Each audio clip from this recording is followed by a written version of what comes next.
చరిత్రలో ఎన్నో మరణాలు జరిగాయి. కాని ఒక మరణం మాత్రం వేల సంవత్సరాలుగా మానవాళిని ఆలోచింపజేస్తూనే ఉంది. శిలువపై వేలాడిన ఓ మహానుభావుడు చివరి శ్వాస తీసుకుంటూ పలికిన కొన్ని మాటలు ఇంకా మారుమోగుతూనే ఉన్నాయి. ఆ మహానుభావుడే యేసు ప్రభువు. యెరూషలేములో 2000 సంవత్సరాల క్రితం జరిగిన ఒక సంఘటన ఇప్పటికీ ప్రపంచ చరిత్రను ప్రభావితం చేస్తోంది. శిలువపై శిక్ష అనుభవిస్తున్న యేసుక్రీస్తు చివరి క్షణాల్లో ఇట్ ఈజ్ ఫినిష్డ్ అని పలికారు. ఈ ఒక్క వాక్యం 4 సువార్తల్లో ప్రత్యేక స్థానం పొందింది. కాని ప్రశ్న ఏంటంటే, అసలు పూర్తయింది అంటే ఏమిటి?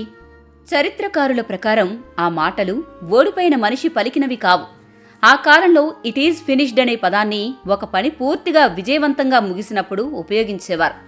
యేసు చివరి క్షణాల్లో నేను చేయాల్సినది అంతా పూర్తి చేశాను అనే ఉద్దేశంతోనే ఇది పూర్తయింది అని చివరి పలుకులు పలికారు. క్రైస్తవ విశ్వాసం ప్రకారం యేసు బాధలు, శిలువ మరణం మానవ పాపాల కోసం చేసిన త్యాగం. అందుకే యేసు పలికిన చివరి మాటల్లో భయం లేదు, కోపం లేదు, పరాజయం లేదు. కేవలం ఒక ప్రకటన మాత్రమే ఉంది. అదే మిషన్ కంప్లీట్. ఎందుకంటే ఆ మాటలు నమ్మకాన్ని చెబుతాయి, త్యాగాన్ని గుర్తు చేస్తాయి, ఆశను మిగుల్చుతాయి. శిలువపై ముగిసిన యేసు కథ మానవాళికి కొత్త ఆరంభంగా మారింది.